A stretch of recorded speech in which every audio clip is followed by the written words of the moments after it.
Hello students, I am Deepika, lecturer at JPC Hanumangarh in Mechanical Engineering Department. Refrigerant के video lecture की आगे शुरुआत करते हैं।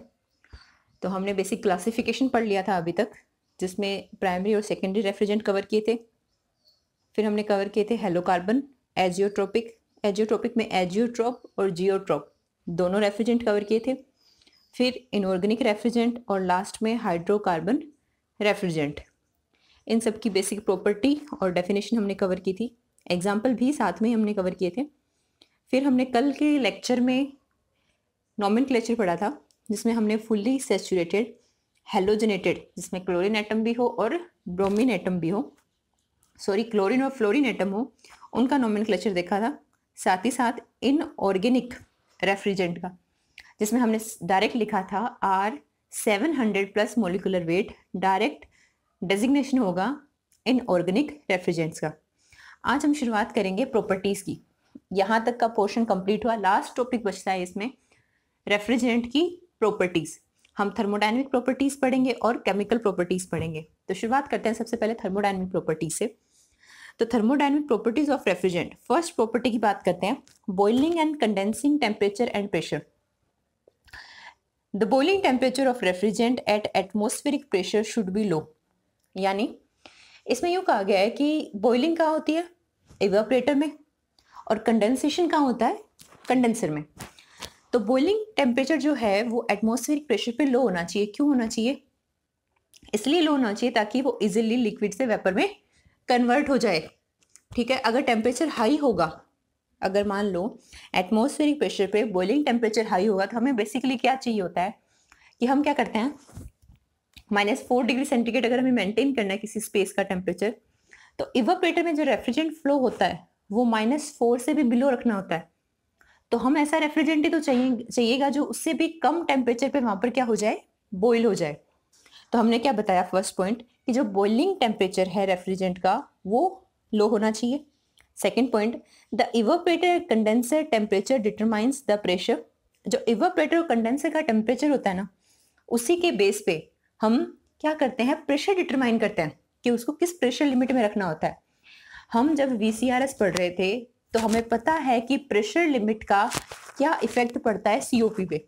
जैसे अगर हम कंडेंसर के प्रेशर को बढ़ाते हैं तो हमारा वर्क इनपुट बढ़ता है, रेफ्रिजरेशन इफेक्ट रिड्यूस होता है। यानी अगर हम कंडेंसर का प्रेशर बढ़ा रहे हैं तो COP रिड्यूस होगी। अगर हम इवेपोरेटर का प्रेशर कम कर रहे हैं तो भी COP रिड्यूस होती है। यानी अगर COP बढ़ानी है तो कंडेंसर का प्रेशर कम होना चाहिए और इवेपोरेटर का प्रेशर हाई होना चाहिए। The maximum condensing temperature is largely affected by climatic condition. क्यों क्लाइमेटिक कंडीशन? क्योंकि क्या होता है, कंडेंसर में जो रेफ्रिजरेंट है वो किसको हीट रिजेक्ट करेगा, एटमॉस्फेयर को। यानी हमारा एम क्या होता है, बेसिकली सिर्फ इतना ही दिमाग में रखना है, हम इवेपोरेटर का टेम्परेचर, जिस स्पेस का टेम्परेचर मेंटेन करना है उससे बिलो रखते हैं, और कंडेंसर का टेम्परेचर हम एटमॉस्फेयर से ज़्यादा रखते हैं। क्यों? क्योंकि हीट का फ्लो हाई टेम्परेचर से लो टेम्परेचर की तरफ होता है। तो इवेपोरेटर में हमें फ्लो करवाना है रूम से इवेपोरेटर की तरफ, तो इवेपोरेटर का टेम्परेचर कम रखना पड़ेगा। कंडेंसर में हमें फ्लो करवाना है कंडेंसर से एनवायरनमेंट की तरफ, तो हमें कंडेंसर का टेम्परेचर एनवायरनमेंट से हाई रखना होगा। It is desirable to select a refrigerant whose saturation pressure at minimum operating temperature is a few pounds above atmospheric pressure. Simple सी बात है कि हम बात करना चाह रहे हैं कि जो सैचुरेशन प्रेशर है वो एटमॉस्फेरिक प्रेशर से वर्किंग कंडीशन पे कुछ पाउंड्स बोल दो, बार बोल दो, न्यूटन पर मीटर स्क्वायर बोल दो, ये सारी यूनिट है किसकी, प्रेशर की, तो कुछ पाउंड्स ही ज़्यादा होना चाहिए। नेक्स्ट, ये हमने पढ़ लिया किसके बारे में, if the boiling temperature of the refrigerant is high at atmospheric pressure then compressor has to operate at high vacuum. अगर बॉइलिंग टेम्परेचर हाई है तो क्या होगा, कंप्रेसर के अंदर क्या जनरेट होगी, वैक्यूम जनरेट होगी। हाई है तो वेपर पूरी कन्वर्ट नहीं हो पाएगी, लिक्विड पूरा वेपर में कन्वर्ट नहीं हो पाएगा, तो जो कंप्रेसर है वो किस पे वर्क करेगा, वैक्यूम पे वर्क करेगा। Both evaporator and condenser pressure should be positive and it should be near to atmospheric pressure. सबसे डिजायरेबल प्रॉपर्टी यही है। अब हम ज़्यादा बिलो या ज़्यादा हाई करते हैं तो उस केस में क्या होता है, एयर लीकेज के चांसेस होते हैं। तो इसमें क्या बोला गया है, इवेपोरेटर और condenser pressure should be positive and it should be near to atmospheric pressure. अब यहाँ पे एक टेबल दे रखी है जिसमें रेफ्रिजरेंट के नाम है, उनके बॉइलिंग टेम्परेचर दे रखे हैं एटमॉस्फेरिक प्रेशर पे। तो हमारी रिक्वायरमेंट क्या है बॉइलिंग के रिगार्डिंग, हमें ऐसा रेफ्रिजरेंट सेलेक्ट करना है जिसका एटमॉस्फेरिक प्रेशर पे बॉइलिंग टेम्परेचर क्या हो, कम हो। तो यहाँ पे बहुत सारे रेफ्रिजरेंट है, हमें बॉइलिंग पॉइंट से ये लिंक करना है जितना हमारा बॉइलिंग टेम्परेचर कम होगा उतना ही ज़्यादा हम रेफ्रिजरेशन इफेक्ट प्रोड्यूस कर सकते हैं। तो ये टेबल मैंने इसलिए दी है कंपैरिजन करने के लिए। जैसे R11 रेफ्रिजरेंट है तो उसका +21 होता है, R12 -29 होता है, R21 +9, R22 -41, R30 39.8, ऐसे करके सबके क्या दे रखे हैं, बॉइलिंग टेम्परेचर दे रखे हैं। तो फर्स्ट प्रॉपर्टी क्लियर है कि रेफ्रिजरेंट का जो बॉइलिंग टेम्परेचर है वो एटमॉस्फेरिक प्रेशर पे क्या होना चाहिए, लो होना चाहिए। फिर हम बात करते हैं फ्रीजिंग टेम्परेचर की। बॉइलिंग टेम्परेचर कौन सा टेम्परेचर होता है जहाँ से लिक्विड वेपर में कन्वर्ट होता है। फ्रीजिंग टेम्परेचर कौन सा होता है जहाँ पर सॉलिड, जो अपना लिक्विड है वो सॉलिड में कन्वर्ट होगा, उसको बोलते हैं फ्रीजिंग टेम्परेचर। तो जो फ्रीजिंग टेम्परेचर है वो भी लो होना चाहिए। लो क्यों होना चाहिए, एग्जाम्पल लेते हैं, should have low freezing temperature. Freezing temperature low होने के पीछे रीजन ये है, अगर किसी का फ्रीजिंग टेम्परेचर हाई है, जैसे हम वाटर की बात करते हैं अदर रेफ्रिजरेंट के कंपैरिजन में, क्योंकि बाकी जो भी रेफ्रिजरेंट होता है उनका जो फ्रीजिंग टेम्परेचर होता है वो माइनस में होता है, वाटर का 0 डिग्री सेंटीग्रेड होता है। फॉर एग्जाम्पल कंडेंसर में रेफ्रिजरेंट गया, कंडेंसर में वो चला जाता है सैचुरेटेड लिक्विड में। अब वहां पर क्या है, मान लो जब हम टेम्परेचर का ड्रॉप होता है हमारे पास इवेपोरेटर में, टेम्परेचर का ड्रॉप होता है एक्सपांशन डिवाइस में, तो वहां पर एक केस ऐसा होता है कि जहाँ टेम्परेचर रिड्यूस हो रहा है और टेम्परेचर रिड्यूस हो गया मान लो 0 डिग्री सेंटीग्रेड पे आ गया, तो वहां पर वाटर क्या करता है, आइस में कन्वर्ट हो जाएगा और पूरे सिस्टम को चोक कर देगा, यानी फ्लो नहीं होगा आगे। क्योंकि एक्सपांशन जो डिवाइस होते हैं, अभी हम डिटेल में जब एक्सपांशन डिवाइस पढ़ेंगे तो वहां हम देखेंगे कि बहुत ही मिनिमम या बहुत ही लेस डायमीटर की ट्यूब्स होती है, अगर उसमें आइस बन जाएगी तो रेफ्रिजरेंट का फ्लो वहीं चोक हो जाएगा। तो हम चाहते हैं हमारे सिस्टम जब रन कर रहा है तो उसमें उसका फ्रीजिंग टेम्परेचर आए ही नहीं, क्योंकि बेसिकली हमारा जो सिस्टम वर्क करता है वो -6 -5 इस पे वर्क करता है। तो इतने पे अगर जो वाटर है वो तो आइस में कन्वर्ट हो जाएगा। इसलिए जो रिक्वायरमेंट है वो ये होती है कि फ्रिजिंग टेम्परेचर जितना लो हो सके उतना लो होना चाहिए, ताकि जो रेफ्रिजरेंट है वो सॉलिड फॉर्म में कन्वर्ट ना हो और रेफ्रिजरेंट का फ्लो इंटरप्ट ना हो। Since the freezing temperature of most of the refrigerant is below -35 degree centigrade, इसने कहा है कि मोस्ट ऑफ जो रेफ्रिजरेंट होते हैं उनका फ्रीजिंग टेम्परेचर -35 डिग्री सेंटीग्रेड से बिलो ही होता है। नेक्स्ट है क्रिटिकल टेम्परेचर। एक होता है ट्रिपल पॉइंट टेम्परेचर, एक होता है critical temperature. Triple point temperature वो होता है जहां पर, क्रिटिकल पॉइंट टेम्परेचर वो होता है जहां पर लिक्विड रेफ्रिजरेंट डायरेक्ट वेपर में कन्वर्ट हो जाता है, यानी डायरेक्ट लिक्विड से वेपर स्टेट आती है, बीच में जो लेटेंट हीट की रिक्वायरमेंट होती है वो उसके लिए क्या होती है, 0। तो हम क्या चाहेंगे, हम हमेशा चाहते हैं कि जो क्रिटिकल टेम्परेचर है वो किसी भी रेफ्रिजरेंट का इतना हाई होना चाहिए। हमारा सिस्टम मान लो वर्क कर रहा है -5 डिग्री से 25 डिग्री सेंटीग्रेड के बीच में, ठीक है। हमें लेटेंट हीट की रिक्वायरमेंट होती है, कंडेंसर की साइड भी होती है, इवेपोरेटर की साइड भी होती है। हम हमारे सिस्टम की वर्किंग में कहीं भी ये नहीं चाहते कि वहां उसकी लेटेंट हीट 0 हो। तो हम क्या चाहेंगे, जो क्रिटिकल टेम्परेचर है जो हमारी वर्किंग लिमिट है उससे बाहर हो। बेसिक रिक्वायरमेंट यही होगी कि हमारे सिस्टम के बीच में कहीं पर भी वो टेम्परेचर की रेंज ना आए। जैसे फ्रीजिंग की बात की तो हमारा सिस्टम वर्क कर रहा था -5 से 25, तो हम चाह रहे थे फ्रीजिंग टेम्परेचर हमारे इस जोन से बाहर हो, यानी फ्रीजिंग टेम्परेचर -5 से कम होना चाहिए। अब हमारी रिक्वायरमेंट है कि हमारा जोन काम कर रहा है, सिस्टम वर्क कर रहा है -5 से 25, तो हम चाहेंगे जो क्रिटिकल टेम्परेचर है वो इस लिमिट से ही बाहर हो, यानी 25 से ज़्यादा हो। तो हमारी जो रिक्वायरमेंट होती है क्रिटिकल टेम्परेचर की वो होती है should be well above maximum condensing temperature. Freezing temperature में बोल सकते हैं इवेपोरेटर के टेम्परेचर से कम होना चाहिए। क्रिटिकल टेम्परेचर के लिए बोल सकते हैं कि कंडेंसिंग टेम्परेचर से अबव होना चाहिए। तो अभी तक हमने 3 थर्मोडायनामिक प्रॉपर्टी पढ़ी है। फर्स्ट पढ़ी बॉइलिंग टेम्परेचर लो होना चाहिए, freezing temperature should be low, critical temperature should be high. 3 property boiling temperature की, फ्रीजिंग टेम्परेचर की और एक है क्रिटिकल टेम्परेचर की। क्रिटिकल टेम्परेचर वो टेम्परेचर होता है जिसमें कोई भी लिक्विड डायरेक्ट वेपर में फ्लैश ऑफ हो जाता है, उसमें लिक्विड से वेपर में जाने के लिए बीच में जो फेज चेंज होती है उसका कोई भी रीजन एग्जिस्ट नहीं करता, यानी उसकी लेटेंट हीट ऑफ वेपराइजेशन की वैल्यू क्या होती है, 0। ये है कुछ फ्रीजिंग टेम्परेचर। तो यहाँ पर हम एक चीज़ देख रहे हैं कि सारी जो फ्रीजिंग टेम्परेचर है वो काफ़ी नेगेटिव में है, जैसे -111, -157, -135, -160, -35, ऐसे करके काफ़ी नेगेटिव में है। तो वाटर की अगर हम बात करें, अभी हमने पढ़ा था इनऑर्गेनिक रेफ्रिजरेंट, जिसमें वाटर भी एक टाइप ऑफ रेफ्रिजरेंट है। तो वाटर का फ्रीजिंग जो टेम्परेचर है वो 0 डिग्री सेंटीग्रेड है। यानी एक जो इशू एसोसिएटेड होता है किसके साथ, वाटर के साथ। जब हम वाटर को एज ए रेफ्रिजरेंट यूज करते हैं तो हमेशा याद रखना है वाटर में क्या इशू आता है। वाटर में इशू आता है कि उसका फ्रीजिंग जो टेम्परेचर है वो है हाई, 0 डिग्री सेंटीग्रेड, और हमारे जो सिस्टम हम डिजाइन करते हैं वो लगभग हम डिजाइन करते हैं -10 या -5 to 25 या 30 डिग्री तक। तो वो उस रेंज में आता है, तो क्या होगा, वाटर के आइस में कन्वर्ट होने के चांसेस ज़्यादा होते हैं, और वाटर आइस में कन्वर्ट हो जाएगा तो रेफ्रिजरेंट के फ्लो को स्टॉप कर देगा। रेफ्रिजरेंट का फ्लो नहीं हो रहा सिस्टम में, तो हमें कैसे रेफ्रिजरेशन इफेक्ट जनरेट होगा।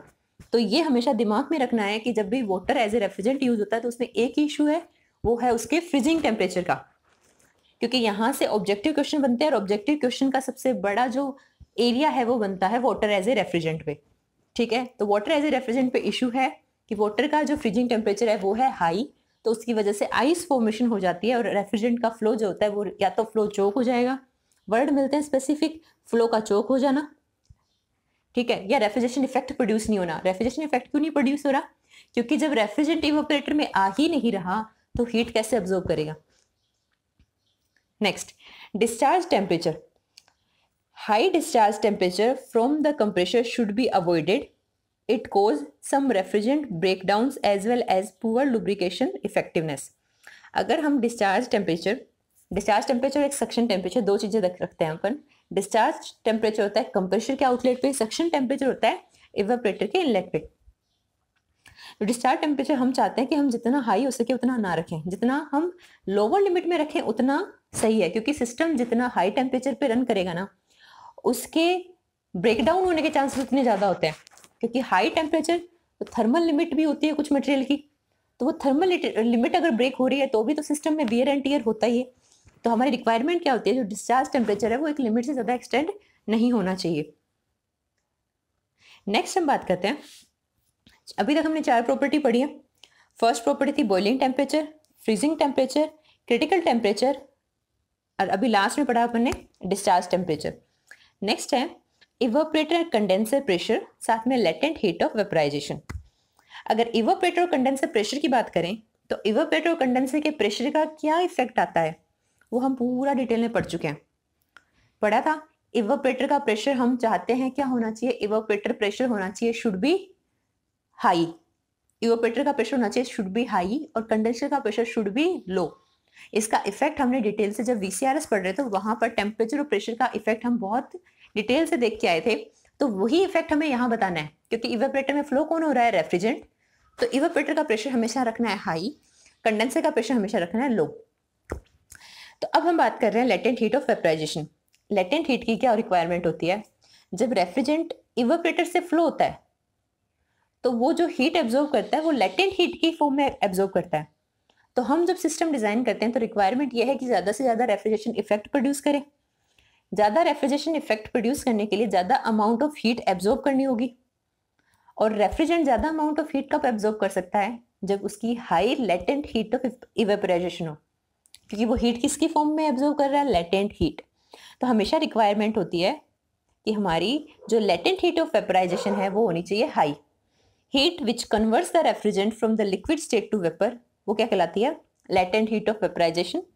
It should be have a higher value, इसकी क्या होनी चाहिए, हायर वैल्यू होनी चाहिए, ताकि हम ज़्यादा amount of refrigeration effect produce कर सकें। नेक्स्ट है density. Low vapour density the refrigerant are prefer, क्योंकि जितनी ज़्यादा डेंसिटी होगी रेफ्रिजरेंट की, लो वेपर डेंसिटी इसलिए कंसिडर करते हैं ताकि कंप्रेसर को वर्क कम करना पड़े। ठीक है, तो हमारी रिक्वायरमेंट है कि लो वेपर डेंसिटी होनी चाहिए। नेक्स्ट है विस्कोसिटी। विस्कोसिटी का मतलब क्या होता है, रेफ्रिजरेंट के लेयर के बीच में प्रोड्यूस होने वाला फ्रिक्शन, रेजिस्टेंस। लेयर के बीच में प्रोड्यूस होने वाला रेजिस्टेंस ही क्या कहलाता है, विस्कोसिटी। विस्कोसिटी हम क्या चाहेंगे कि जो रेफ्रिजरेंट है उसके बीच में रेजिस्टेंस है वो ज़्यादा हो या कम हो, हम चाहेंगे कम हो ताकि वो इजीली फ्लो उसके। विस्कोसिटी होती क्या है कि जो लिक्विड लिक्विड जो होती है, लिक्विड प्रॉपर्टी होती है जो मटेरियल की, जब लिक्विड स्टेट में होता है कोई भी मटेरियल तो उसकी फ्लो करने की प्रॉपर्टी होती है। उस फ्लो करने के अगेंस्ट जो रेजिस्टेंस लगता है वो कहलाती है विस्कोसिटी। हमारी रिक्वायरमेंट होगी low viscosity of the liquid refrigerant is desired to reduce the pressure drop in the lines. अब जितना ज़्यादा सिस्टम में विस्कोसिटी होगी रेफ्रिजरेंट में, उतना उस फ्लो में जो रेजिस्टेंस है वो ज़्यादा होगा। रेजिस्टेंस अगर ज़्यादा है तो मतलब हर लाइन में प्रेशर ड्रॉप एसोसिएट होगा उसके साथ। तो हमारी रिक्वायरमेंट क्या है कि प्रेशर ड्रॉप कम हो, तो हम क्या चाहेंगे कि विस्कोसिटी भी कम हो। अब ये कुछ रेफ्रिजरेंट के रिगार्डिंग मैंने सीओपी की टेबल यहाँ एंटर किया है। ये कुछ रेफ्रिजरेंट जिनके लिए सीओपी कितनी होती है, यहाँ पर आगे लिखा हुआ है किलोवाट पर टन ऑफ रेफ्रिजरेशन, यानी अगर हमें 1 टन रेफ्रिजरेशन प्रोड्यूस करना है तो उसके लिए हमें कितना वर्क की सप्लाई करनी पड़ेगी कंप्रेसर को। तो ये कंपेरेटिव टेबल है जिसमें आपको ध्यान रखना है मैक्सिमम किसके लिए आ रही है और मिनिमम किसके लिए आ रही है, क्योंकि ये जो सिलेबस है इस बार आपका, इसमें ऑब्जेक्टिव पैटर्न भी इंक्लूड किया गया है। तो ऑब्जेक्टिव क्वेश्चन आने के चांसेस हैं सेकंड चैप्टर और थर्ड चैप्टर से बहुत ज़्यादा। तो ये वाली टेबल थोड़ी ध्यान रखना है, जिसमें मैक्सिमम और मिनिमम ध्यान रखना है कि मैक्सिमम सीओपी किसके लिए मिलती है, मिनिमम सीओपी, मैक्सिमम वर्क किसके लिए रिक्वायरमेंट है पर टन रेफ्रिजरेशन के लिए, और मिनिमम वर्क किसके लिए रिक्वायरमेंट है। अभी तक हमने जो प्रॉपर्टी पढ़ी उनको एक बार रिकॉल कर लेते हैं। अभी तक हमने क्या पढ़ा, प्रॉपर्टीज में हम पढ़ रहे थे थर्मोडायनेमिक प्रॉपर्टीज, जिसमें पहले पढ़ा हमने boiling temperature should be low, freezing temperature should be low, critical temperature should be high. Next थी discharge temperature. Discharge temperature high नहीं होना चाहिए, लो होना चाहिए। एक रीजन तो ये हो गया कि सिस्टम हाई टेम्परेचर पे वर्क करेगा तो वियर एंड टीयर होंगे, लुब्रिकेशन की इफेक्टिवनेस रिड्यूस होगी। साथ ही साथ हम कह रहे हैं क्रिटिकल टेम्परेचर हाई होना चाहिए, और अगर हम डिस्चार्ज टेम्परेचर भी बढ़ा रहे हैं तो वो क्रिटिकल टेम्परेचर के पास जा रहे हैं। तो अगर हमने इतना डिस्चार्ज टेम्परेचर बढ़ा दिया कि वो क्रिटिकल टेम्परेचर से आगे निकल गया तो फिर से एक लॉस है, क्योंकि वहां पे लेटेंट हीट ऑफ वेपराइजेशन होती नहीं है, वो जीरो होती है। नेक्स्ट हमने पढ़ा था इवेपोरेटर का कंडेंसर, इवेपोरेटर और कंडेंसर का pressure. Evaporator pressure should be high and condenser pressure should be low. Latent heat of evaporation should be high, density should be low, viscosity should be low. तो ये सारी हमने thermodynamic property पढ़ी है। Next lecture में हम शुरुआत करेंगे केमिकल प्रॉपर्टीज के साथ। Thank you.